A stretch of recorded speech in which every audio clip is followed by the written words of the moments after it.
Olá, sejam todos bem-vindos a mais um vídeo aqui do canal. Hoje quero trazer um tema polêmico, mas um tema muito importante, que é por que nós somos assim. Quando eu falo nós, eu quero falar sobre nós brasileiros. E coincidentemente, tá, gente, não foi armado, não foi programado. Eu tô com uma camisa do Brasil, hoje eu cheguei aqui para gravar, eu falei quais são os temas que eu já tinha deixado pré-definido aqui. E um deles era por que o brasileiro age dessa forma, por que o brasileiro é assim. E coincidentemente eu tinha trazido essa camisa que eu falei, vamos botar ela, porque hoje o tema é esse. Mas do que eu tô querendo dizer, tá? Vamos lá, vamos entrar nisso. Mas antes, tenho certeza que esse vídeo vai ser bom para você, encaminhe esse vídeo para outras pessoas, curte esse vídeo aqui, compartilhe o canal aqui, se inscreve no canal, isso é muito importante, o canal tá pequeno, preciso que ele cresça para mais pessoas terem acesso a esse conteúdo, beleza? Porque hoje a gente vai falar sobre algo muito importante. É sempre muito importante se você der devida importância, porque eu não vou só falar, eu vou te ajudar a lidar com essas questões. Qual que é a questão aqui? Qual que é o tema do meu vídeo? Hoje, eu não sei se você já ouviu falar sobre as camadas da personalidade, né?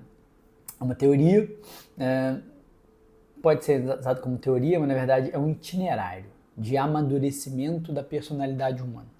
Quanto mais alta a sua camada, mais amadurecido e desenvolvido, né, intelectualmente, espiritualmente, emocionalmente você é. Tá? Então ele vai de 1 até 12. Tá? E quando a gente nasce ali, a gente até pelo menos na camada 3. Quando a gente está ali no início da nossa infância, adolescência, a gente deveria estar na camada 4. Acontece que no Brasil, a maior parte das pessoas estão no que hoje se chama camada 4 da personalidade.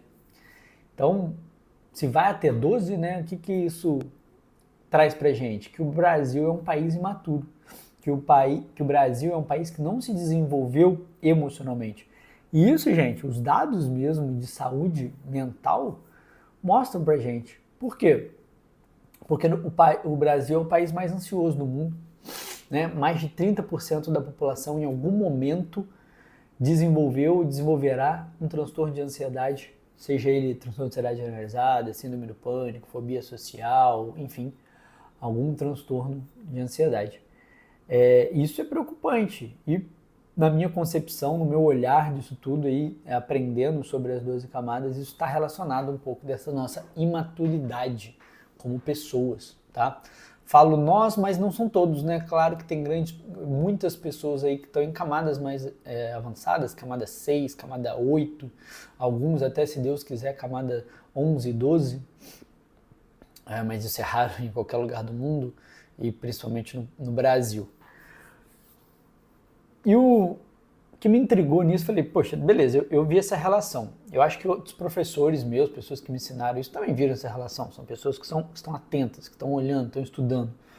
E o que é uma pessoa que está presa na camada 4? São pessoas que elas têm as suas emoções instáveis. Elas ainda não se desenvolveram emocionalmente.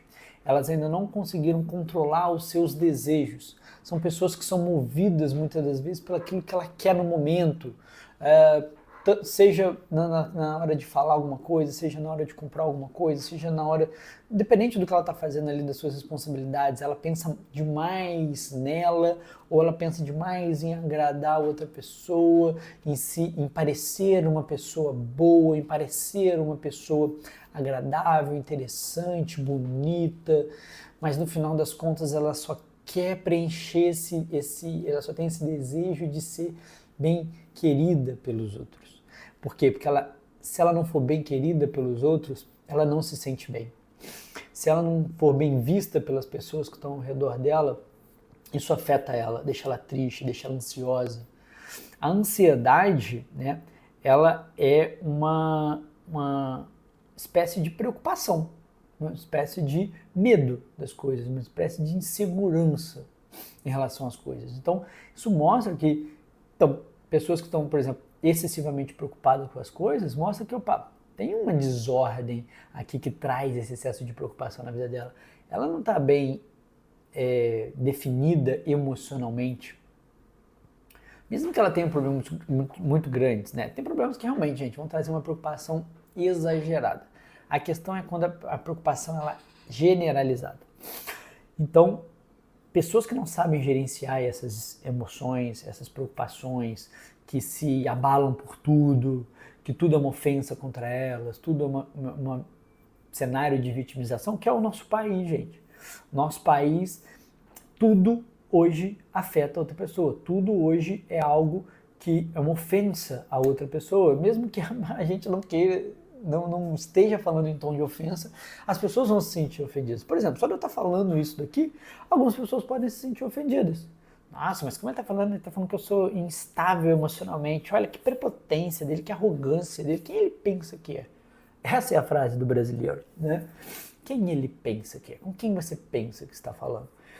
Porque são pessoas que são muito sensíveis a críticas, a frustrações, a decepções, ou aquilo que ela imagina que seja uma crítica, decepção e frustração, que às vezes nem é a realidade. A gente fala do analfabetismo funcional.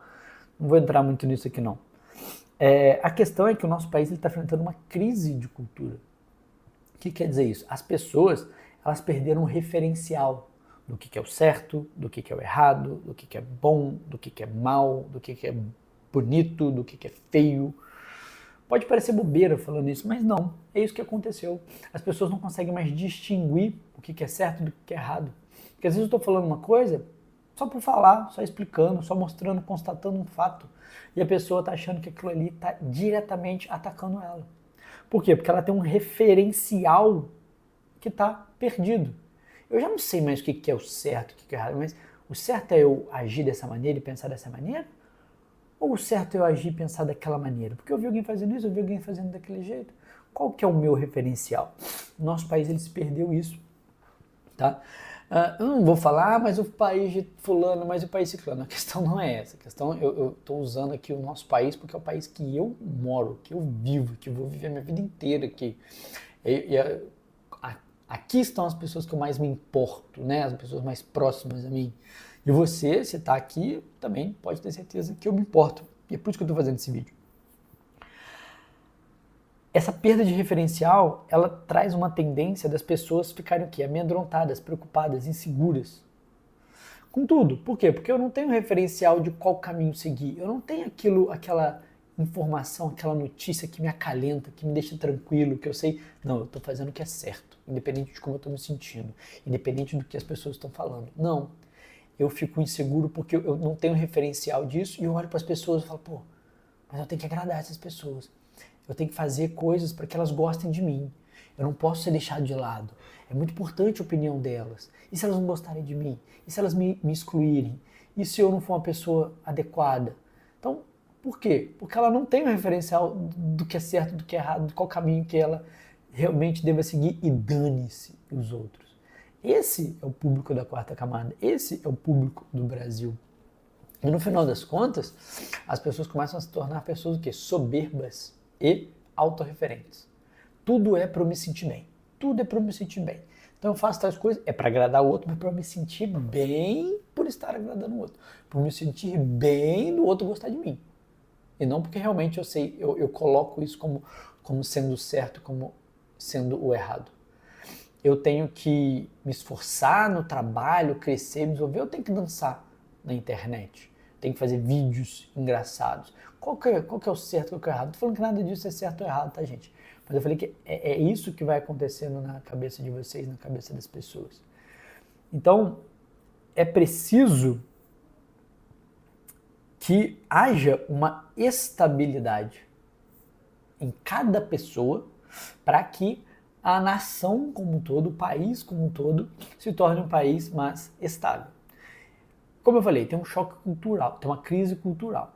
Então é claro que as pessoas precisam adquirir uma capacidade de cultura maior. Cultura, não estou querendo falar aqui sobre estudos, saber sobre música clássica, quadros de Van Gogh, Monet, né? Nada disso. Claro que isso é legal também, isso pode ser uma forma de cultura, tá? Eu quero dizer aqui mesmo uma cultura de lidar melhor consigo, com seus afetos, com as suas emoções, ter esse referencial, tá? Muitas das vezes a gente consegue buscar esse referencial onde? Na religião. A religião, ela dá referenciais pra gente do caminho certo. Não foi dado lá, Deus não deu a Moisés os 10 mandamentos. Então, olha, tem coisa que você não deve fazer, ou deve fazer. Enfim, isso é de certa forma um referencial. Só que as pessoas perderam isso. Hoje em dia é muito natural no país aqui haver roubo, haver mentiras, haver trapaças. Todo mundo pensa que vai ser passado para trás. Todo mundo age como se tivesse se prevenindo de ser passado para trás. Então é claro que vai haver ansiedade. Por quê? Porque não tem esse referencial. Se todos fossem bons, o mal não existiria, né? Se todos fossem certos, seria fácil distinguir o errado.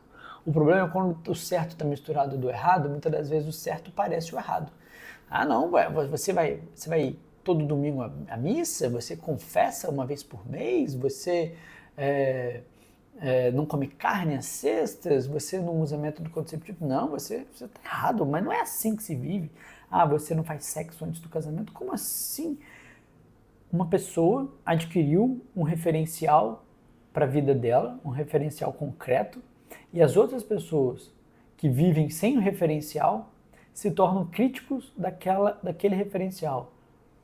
Se você não tem isso bem estruturado em você, você vai concordar com as pessoas. Não, realmente, a vida não é assim que se vive, não.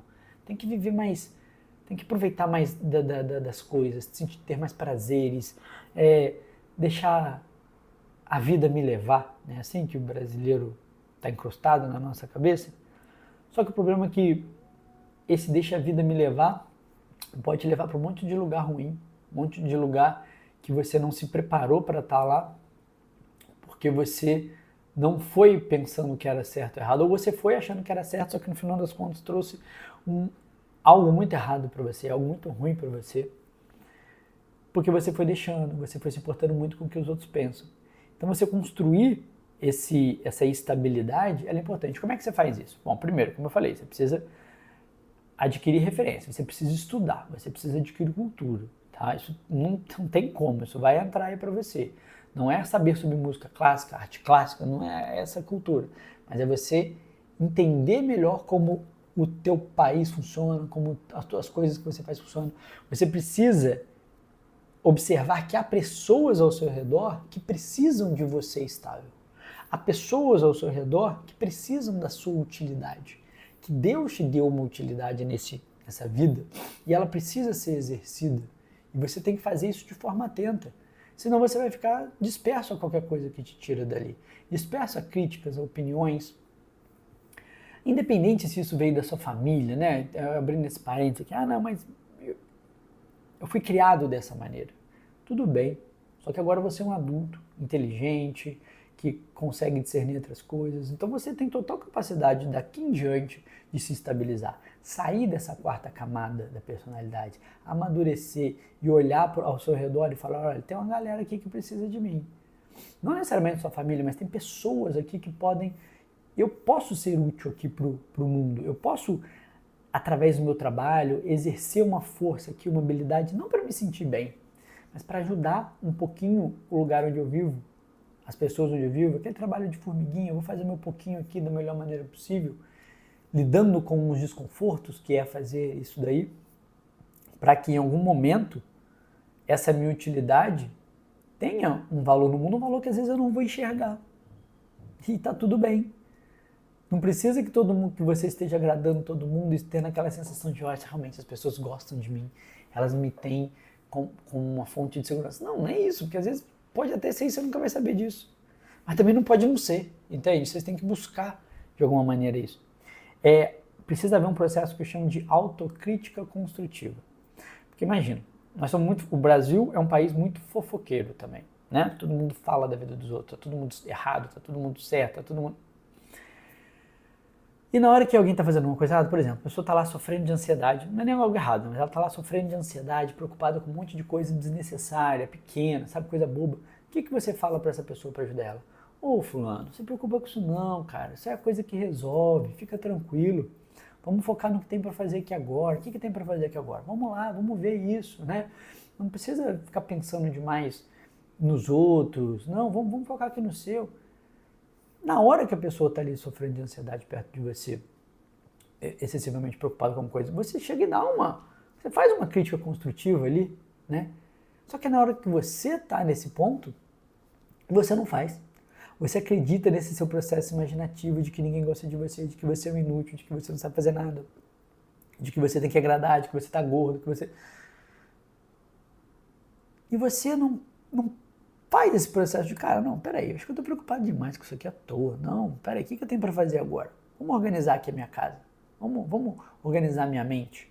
Tá, vamos fazer aos pouquinhos aqui o que eu tenho para fazer, que é com o tempo os problemas vão se resolvendo, e às vezes esse problema que eu tô aqui muito preocupado, ele nem é um problema tão grande assim, não. É uma coisa que vai se resolvendo com o tempo.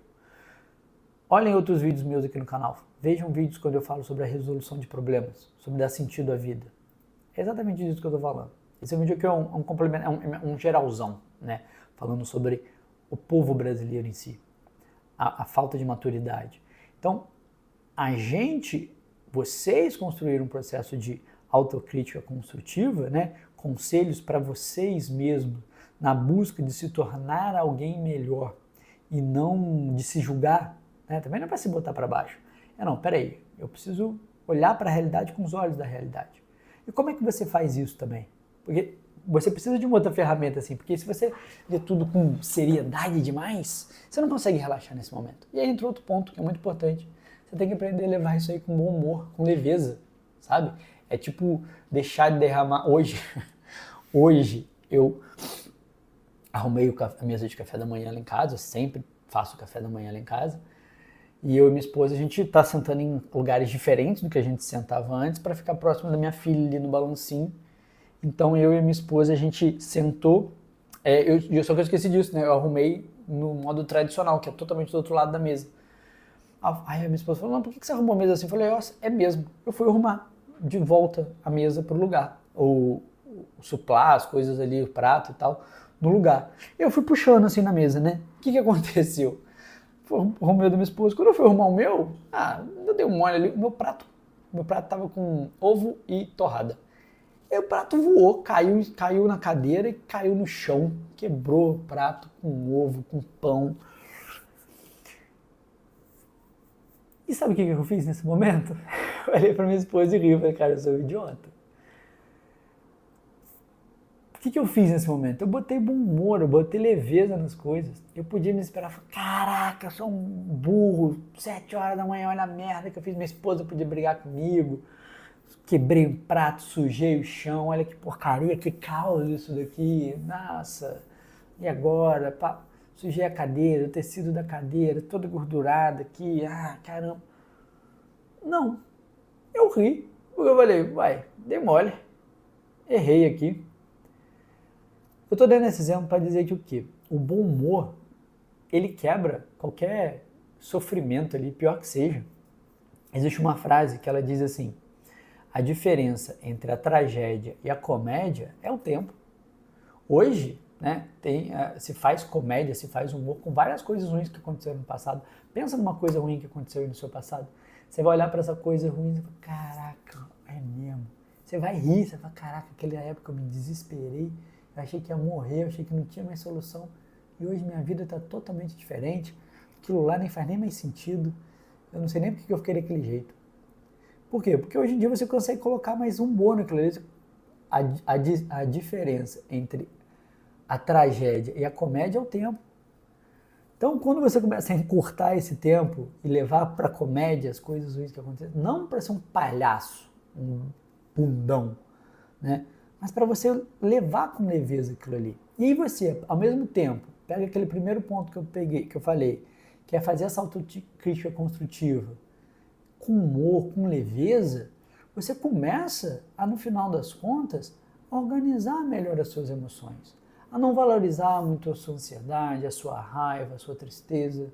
Mas pelo contrário, fala, cara, é isso mesmo. É para eu estar ansioso, eu tenho uma prova para fazer. É para eu estar preocupado. Ou não é para eu estar preocupado, é só um prato que caiu no chão e quebrou. Eu tenho que só limpar. É meu filho que quebrou tal coisa. Fazer o quê? Já está quebrado, vamos tentar resolver. Você, num processo racional, controla suas emoções, num processo de leveza, de bom humor, você controla suas emoções e você não para Quebra esse padrão brasileiro de achar que tudo é problema, de olhar, mas fulano não quebra prato assim, fulano não sei o que lá. Primeiro que você não sabe nada da vida do fulano, né? Essa frase é bem verdadezinha aqui, não vamos, né? Segundo, foda-se a vida do fulano. E você? E as suas coisas? E para você? Quando a gente leva as coisas mais leves, tira o peso, você consegue organizar suas emoções, você consegue organizar seus desejos. Você não fica sendo influenciado pelos outros, você não fica essa perda de referencial que te deixa amedrontado, que te deixa preocupado, que te deixa inseguro. Porque você entende que, opa, a vida não é essa pressão toda, a vida não é essa miséria toda. Tem coisa boa que você pode tirar em qualquer situação que acontece no seu dia a dia, tá? Porém, você precisa olhar para ela e buscar isso. Então, hoje, o meu vídeo, que eu quero que vocês curtam aqui, que eu quero que vocês se inscrevam no canal, que eu quero que vocês vejam outros vídeos também, é para ajudar um pouquinho a você sair dessa camada 4 da personalidade.